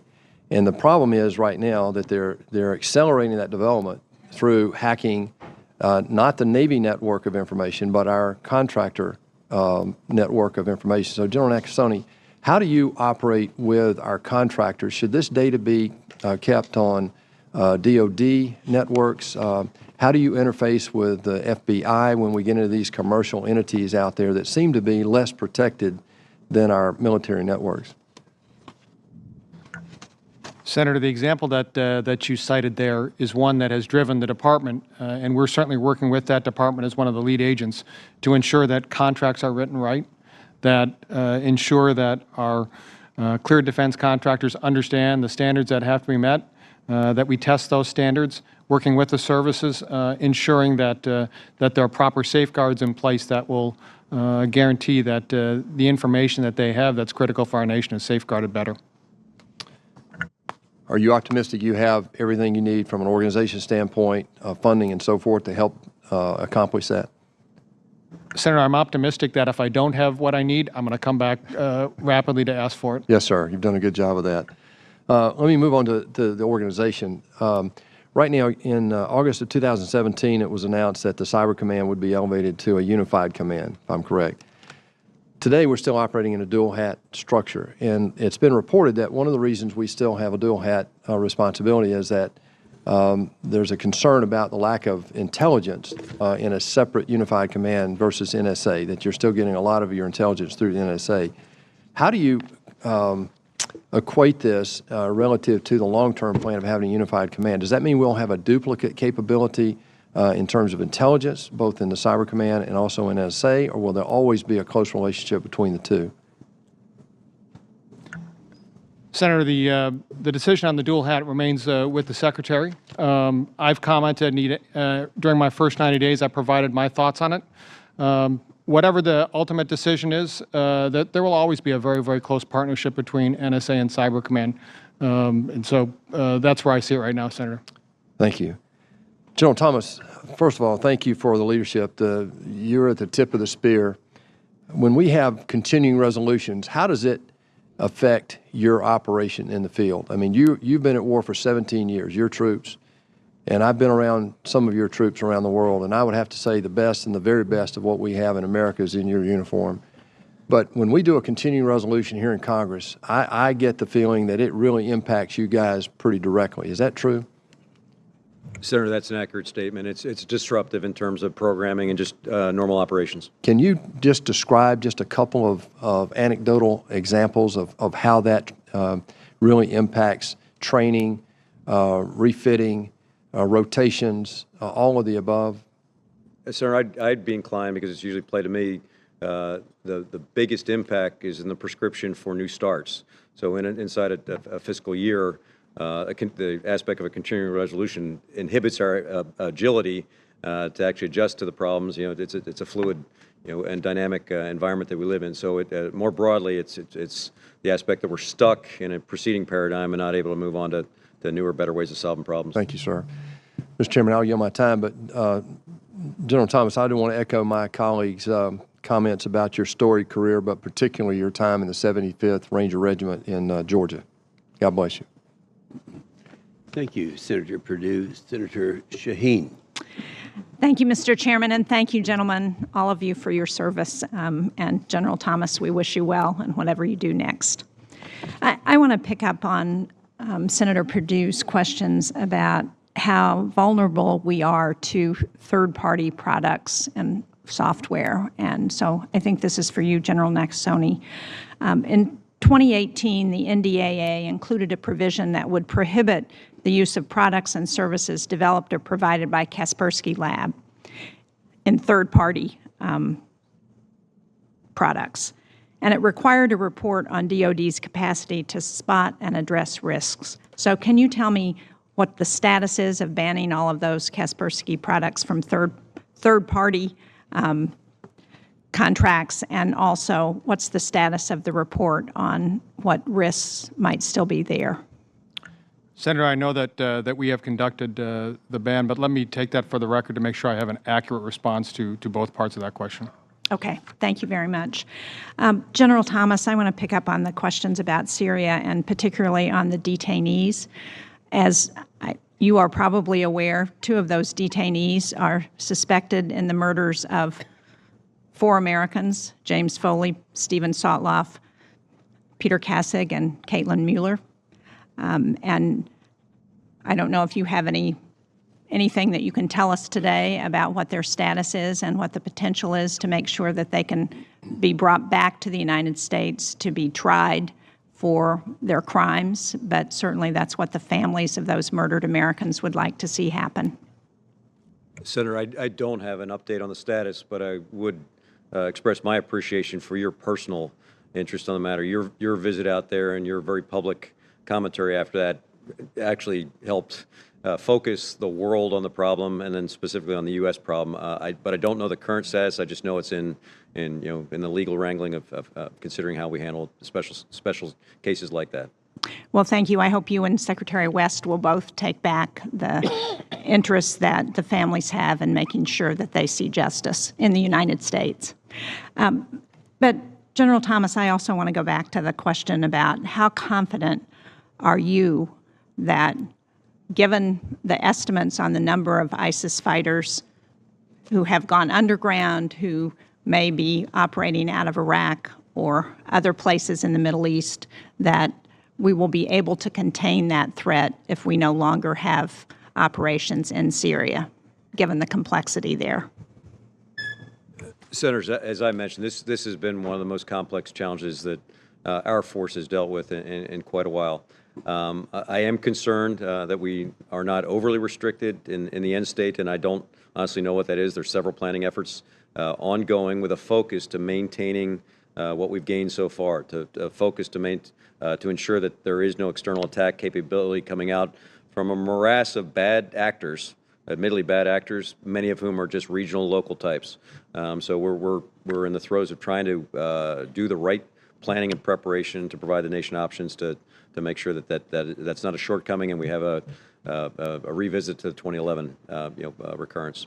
And how much of a threat continues from Turkey to the Syrian Democratic Forces and their continued work on the ground? Senator, there has been friction is an understatement right from the very beginning in terms of our choice of a partner force. Truthfully, it was a necessary choice. It was the only force really available, and their relationship with the Turkish government. Again, I would commend both General Scaparrotti, General Votel, senior leaders who have been trying to work through that friction and stay focused on the counter-ISIS effort, which is why we're out there. But it has been a challenge, but I think we are certainly addressing Turkish sovereign interests and concerns as we stay focused on ISIS. Well, I appreciate that. I hope we're also continuing to support SDF, who have been such good partners with us in the arena. Secretary West, I understand that you're the point person at DOD for implementing the Women, Peace, and Security Act. Is that correct? I'm certainly on point, Senator. Okay, good. I wonder if you could give us an update. I understand that we are expecting the plan, that it's going through final approvals. Can you tell me when we might see the final plan for how that's going to get implemented, and any thoughts you have about the effectiveness of being able to implement that as we're looking at all of our operations around the world?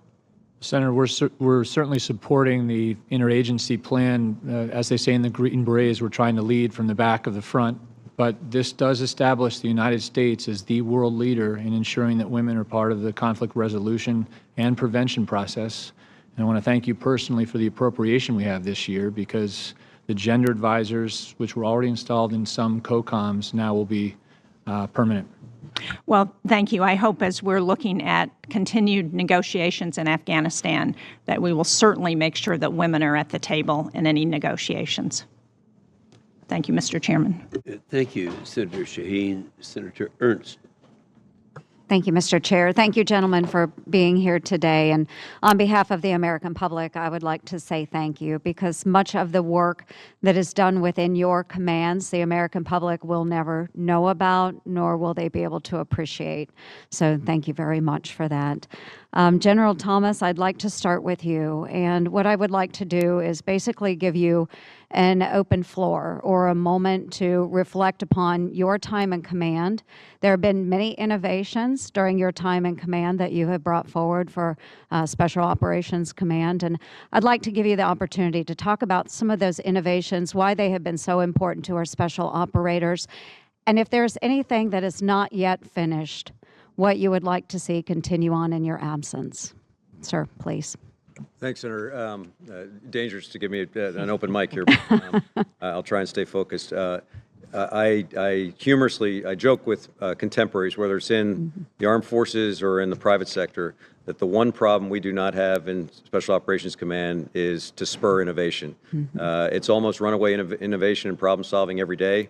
As you know, it's bottom-up driven, and so the challenge for us as a higher headquarters is to assess and bundle the great ideas and the solutions that are being afforded, and put them into programs of record that drive budget considerations and things like that.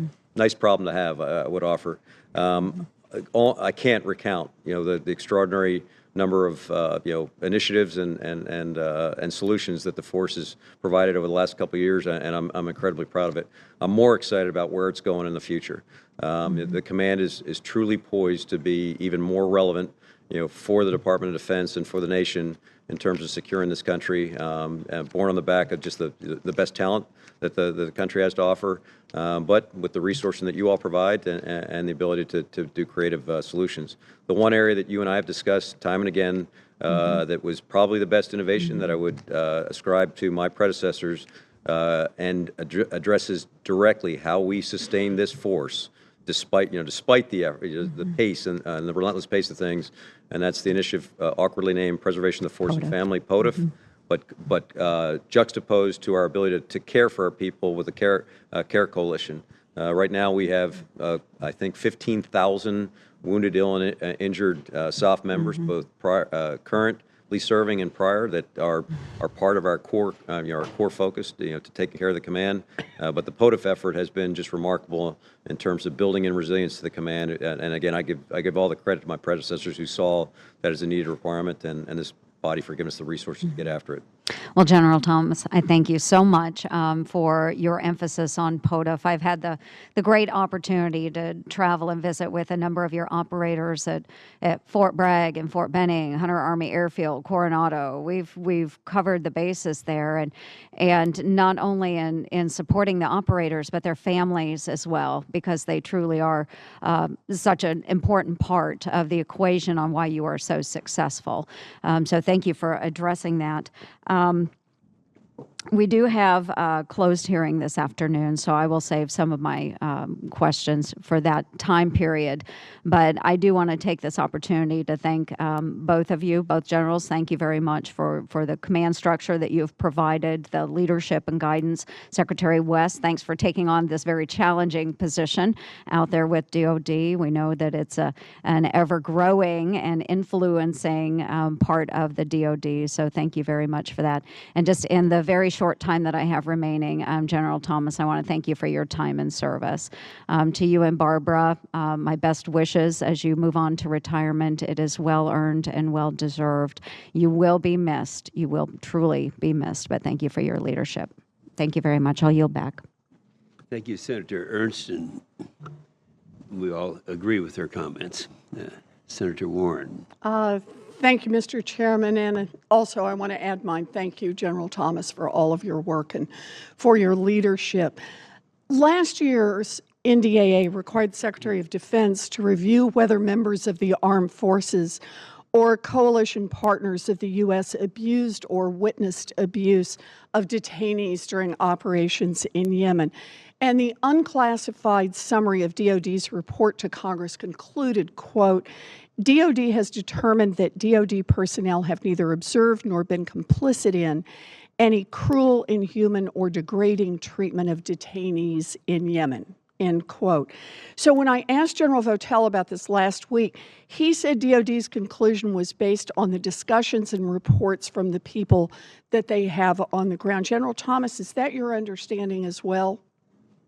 Senator, I monitored your conversation with General Votel, and that I am in agreement with that assessment. Okay. So the Associated Press, Human Rights Watch, Amnesty International, and the United Nations, all four, have all conducted their own investigations and come to a very different conclusion. They determined that our Emirati partners oversaw a network of detention centers that regularly engaged in torture and abuse. General Thomas, do you find these independent investigations credible? Again, Senator, I monitored General Votel's answer to the same question, and you'll probably hear some consistency. Every one of those allegations is taken with the utmost, interest in terms of pouring into them and determine if they're factual, and we have. And in fact, I'm not aware of any outliers. If we observe violations of the law of armed conflict, it is a break contact standard along our force to address it specifically and or to break contact with those partner forces. So again, I would reinforce how General Votel answered it. It's a high standard. So I appreciate that. And General Votel said that exactly that he was very careful about what he said. He said I asked him if he'd reached any conclusions about whether or not our Emirati partners are engaging in detainee abuse when DOD personnel are not present. And he said he was not aware of that. The question I was asking, though, General Thomas, do you find these independent investigations, those 4 investigations, do you find them credible? Senator, I find them of sufficient interest that it's actually been our topic of discussion back with our Emirati partners. So the hard part is hard for us to confirm or deny if it happened, but not something we just take as something I prove or disprove. It's the subject of our discussion with the Emiratis that if we can prove this, or if there's evidence, this could be a deal breaker. Okay. So again, we take it very seriously. Good. I appreciate that, General Thomas. I know you work hard to encourage our partner forces to obey the laws of armed conflict. But when it comes to whether or not our partner forces have engaged in abusive detainees, there seems to be a really serious disconnect between what DOD understands to be true and credible independent reports from journalists and human rights organizations. So I remain deeply concerned about whether our partners in Yemen are treating detainees in ways that are consistent with the law of armed conflict. As you know, turning a blind eye is not acceptable, so I'm going to keep asking questions about this. I appreciate your answer on this. If I can just ask one other area quickly in the time left to me. General Thomas, I'm concerned about the militarization of our foreign policy, and nowhere is that more evident than in the use or overuse of our special operations forces. I think Senator Reid alluded to this earlier. In 2017, Special Operations Command deployed forces to 149 countries under your command, and they launch airstrikes, carry out raids, train foreign militaries, all in the hope of removing terrorists from the battlefield. Many of these countries have governance challenges that allow violent extremist groups to grow. Instead of treating the causes of violent extremism, we're treating the symptom. So let me just ask, General Thomas, do you think that we can kill or capture our way out of this problem? No, Senator, I definitely do not think that's the solution to most of these problems. You know, do you think that the current pace of operations for your command is sustainable? I do, Senator.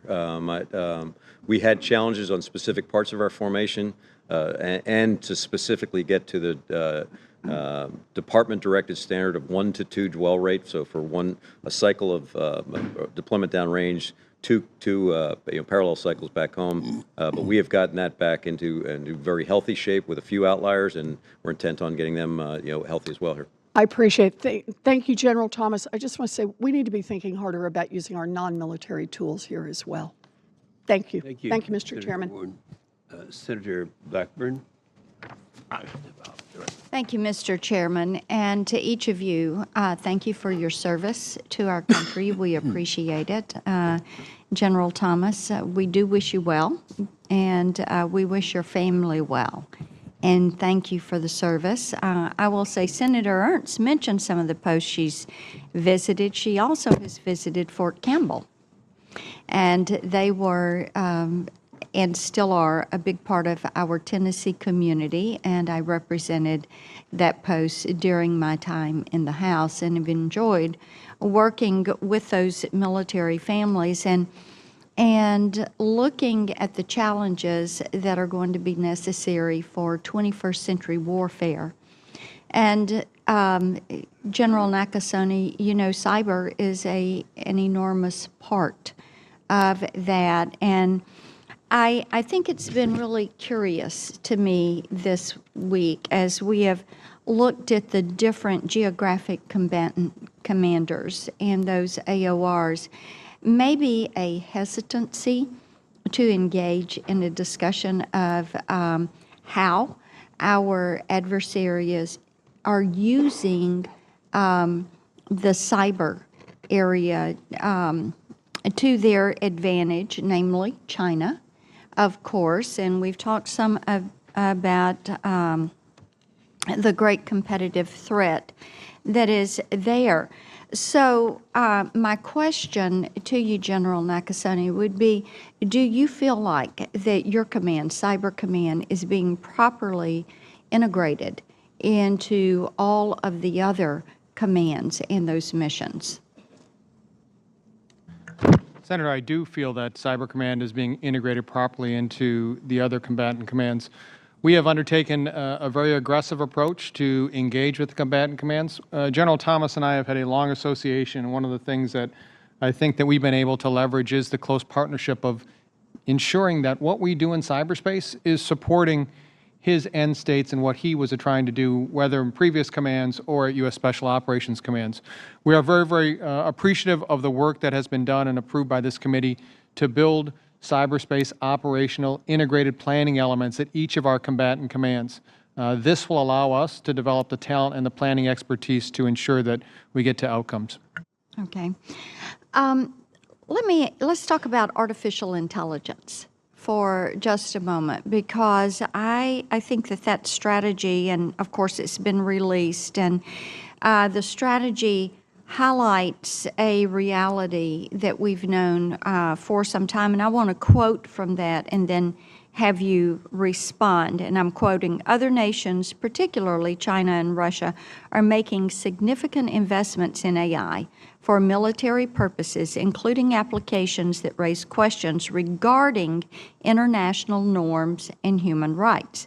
Failure to adopt AI will result in legacy systems irrelevant to the defense of our people, eroding cohesion among allies and partners, reduced access to markets that will contribute to a decline in our prosperity and standard of living, and growing challenges to societies that have been built upon individual freedom." Now, that, in my opinion, is a pretty sobering assessment.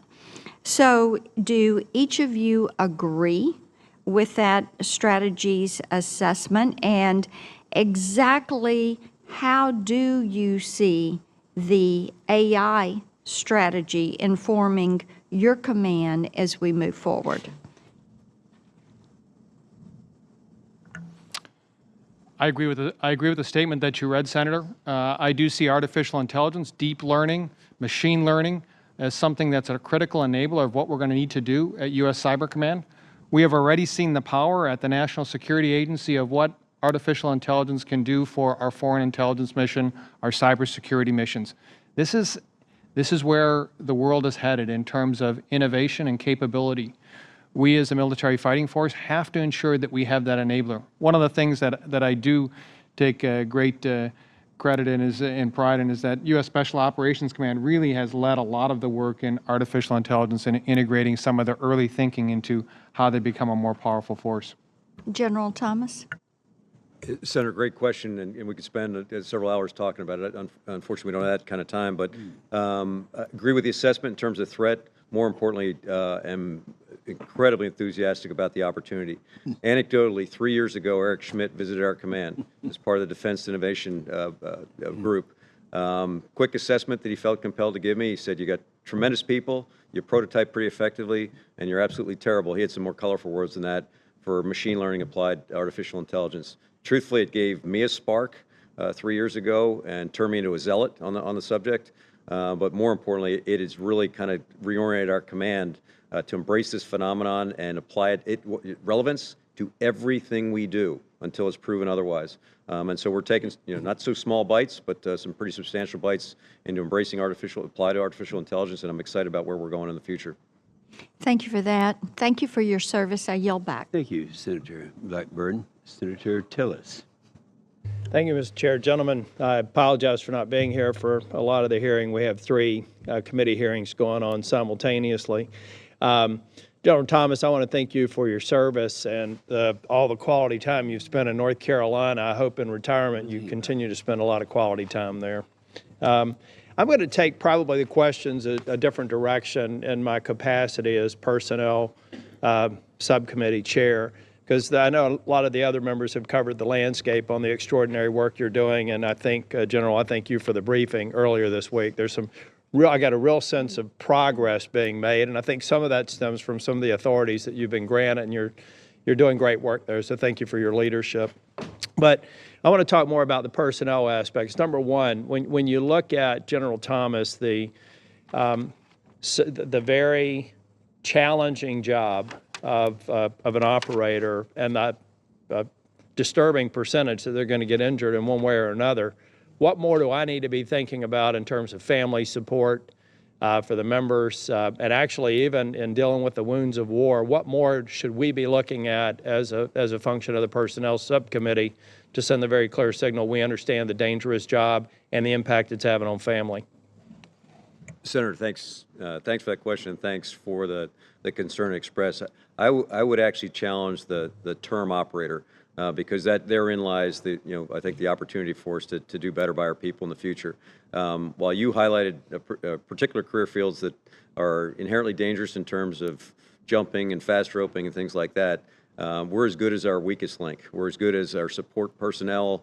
The enabler, the term we use, enablers, which is broad-based, but it's the entire fabric of the force. And arguably, we didn't focus sufficiently on the entirety of the force early on when we talked about POTFF and how we sustain it.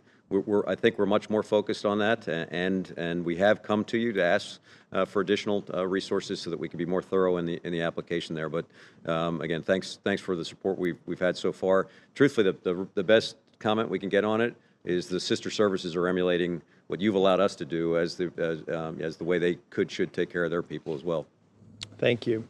Something else we'll be talking about, I was just briefly speaking with Senator King about progress that we can make on procurement. We've taken some steps in recent NDAs for acquisition reform procurement, and I think we can still take a few pages from you all's book in terms of rapid prototyping and deployment. So look forward to that in subsequent hearings, Mr. Chair. Hopefully we can have that as a subject at some point in this Congress. General Nakasone, you've got a challenge. You mentioned in your opening statements, I was here, you're trying to find the resources. You're competing with the private sector. Again, in the last NDA, we made some progress in terms of being able to get resources from the private sector into positions. But what more do we need to do? I've got to believe you just don't have enough of what you need in terms of expertise. What more would you suggest that we look at as a matter of policies going into this NDA cycle? Senator, I think that we have to come back to the committee and identify those critical subsets. There are people within our force right now that I call 10 or 20x type of people. That means they're 10 or 20 times better than the people that they work with. Better coders, better malware analysts, better developers. And so how do we ensure that we keep those within our force? The services do a wonderful job in recruiting. We get great recruits. We do a very, very good job in training them. Our challenge will be in retaining the very best. Not everyone, but the very best. And this is where I think identifying those categories, coming back to you to make sure that we have the proper career paths and the proper enumeration will be very helpful. Well, Senator Rounds and I have talked a lot about it in his capacity on cyber, and we need that information sooner. In the private sector, I led a practice that had ethical hack testing and cybersecurity resources, and they were very scarce. They're even scarce in an environment where you could pretty much pay whatever the market rate is. So I can't imagine what you're going to go through for retention. We just need to think creatively and recognize that these are hot skills, and you've got to have the soft equivalent of cyber warriors out there, and we need to do everything we can to provide you the authority to do that. But you also have to differentiate, as you just said. You've got to differentiate between that person as a 20-time multiple on skills and just say, we're going to treat you all fairly. We're not going to treat you equally, because you've got to have those extraordinary warriors in this domain. I'm going to follow up with a couple of questions for the record, but they happen to do with plumbing and business matters, so I'm going to yield back my remaining 10 seconds. Thank you all for being here. Thank you. Thank you.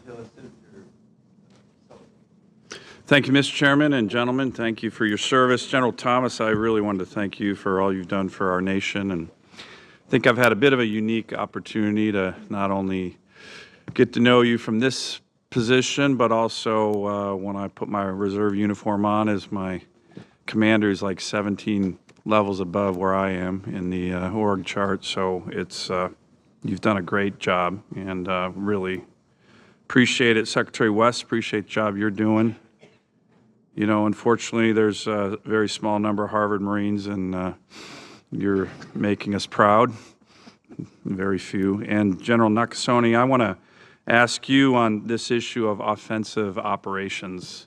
I know you probably can't talk too much, but You might recall a hearing we had in this committee a couple years ago where Director Clapper and some other leaders on the cyber and intelligence front openly admitted that after the Chinese hacked the OPM and stole over 20 million SF-86 forms for all our top secret operators, including members of this committee, that he openly admitted we didn't retaliate against them, which I thought was kind of a stunning admission.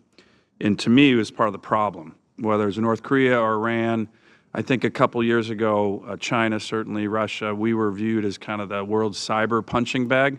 Any of these countries could come and do what they wanted, and we did not retaliate. Can you tell me, without revealing anything classified, do you feel you have the authorities to hit back, or maybe even hit back harder, to make the costs of those kind of operations against our country, against our democracy, much more prohibited, particularly for a country like North Korea, where I'm assuming we could just drop their entire electrical grid and internet system overnight if we wanted to? Senator, if I might, 1 year ago, I appeared before the committee for my confirmation, and you asked a similar question of me. And I think it's important that we look at what's happened within this past year. A national cyber strategy signed, a DoD cyber strategy signed, the FY19 National Defense Authorization Act that provided us greater capabilities and greater authorities within the law was signed, a new presidential policy that came out on offensive cyber, and finally, our ability to have a new construct upon which we operate, which is persistent presence. All of those provides a much different environment for our adversaries today than it did 1 year ago. So can you publicly state in this hearing, again, without getting in classified information, that you have the authorities and you are not unwilling to undertake offensive operations that can help deter, whether it's Chinese stealing 20 million SF-86 forms or the North Koreans hacking our companies? Senator, I have the authorities to accomplish my mission. Or the Russians attacking our electrical or our election systems? I have the authorities that I need to accomplish my mission, Senator. Good. I want to ask Secretary West and General Thomas, you have taken the lead over the last 2 years on the counter-WMD mission. SOCOM has that lead. And to me, there's probably no more important mission for the survival of the entire nation, the entire republic. We might have, threats that, rise, ISIS or Al-Qaeda. They might rise and fall, but as long as we have a republic to defend, the counter-WMD mission is going to be, in my view, the most important mission. How is that going? Do you need more resources on that? And are there any things that we can do to help you with the authorities, whether it's working with allies, whether it's more resources to undertake that mission in terms of the leadership that you now have with regard to that mission? Senator, one, we appreciate the opportunity to perform this mission. It's a daunting, critically important mission, as you mentioned. We actually had John Hyten from STRATCOM visiting, as well as Paul Nakasone this past week, and I would offer his mission is probably the true primary mission, and this one's connected just underneath. The level of cooperation and collaboration that we enjoy with the community of action is extraordinary. We just hosted our annual senior leader seminar 2 weeks ago. We're about to produce our annual assessment to the Secretary of Defense. This mission set and space continues to move in the right direction. I don't know on resources yet. I dare say we will probably uncover some gaps in terms of collection capabilities that we, the nation, need going forward, whether it's Department of Defense or other entities. But the mission is going very well for us, and I'm appreciative of some of the expertise that has been brought to bear on it. Mr. Chairman, if I may, just one final quick question. The return of great power competition is spelled out in the NDS, the National Defense Strategy. How is SOCOM aligning with regard to that mission? And have we overutilized the soft community on low-intensity threats, and are we focused on the new NDS mission on the soft side? Senator, quickly from my perspective, SOF is perfectly well suited to take on this challenge because it's cheap, it provides the nation real leverage. But the basic task is resource allocation. As you indicated, we are at capacity and demand signal is not shrinking. So then this in turn requires a new assessment of the threat and counterterror to repurpose forces. Thank you. Thank you, Mr. Chairman. Thank you very much, Mr. Chairman. General Nakasone, in February, the Department of Justice and the Department of Homeland Security sent a joint report to Congress on 2018 election interference. You testified before a classified session of this committee yesterday, but the public specific conclusions of the report of these two departments was as follows, quote, "There is no evidence to date that any identified activities of a foreign government or foreign agent had any material impact on the integrity or security of election infrastructure or political campaign infrastructure used in the 2018 midterm elections."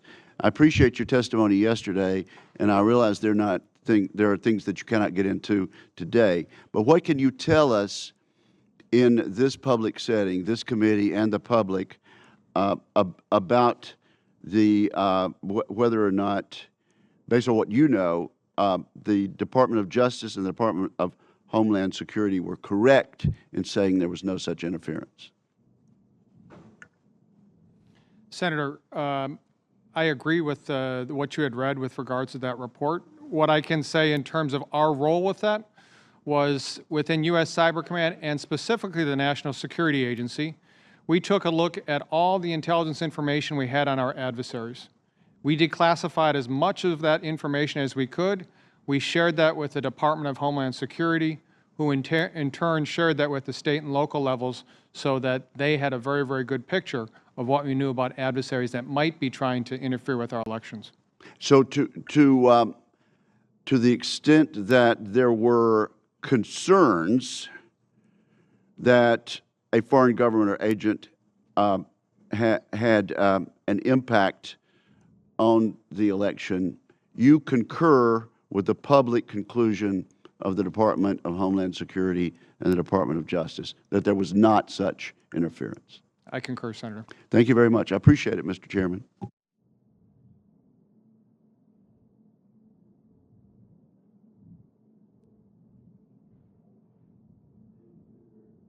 Thank you, Senator Wicker, and all the other senators, and certainly for the three witnesses. That was a very eye-opening and a great presentation. We appreciate your patience and your thoroughness. Thank you so much. We're adjourned. Thank you.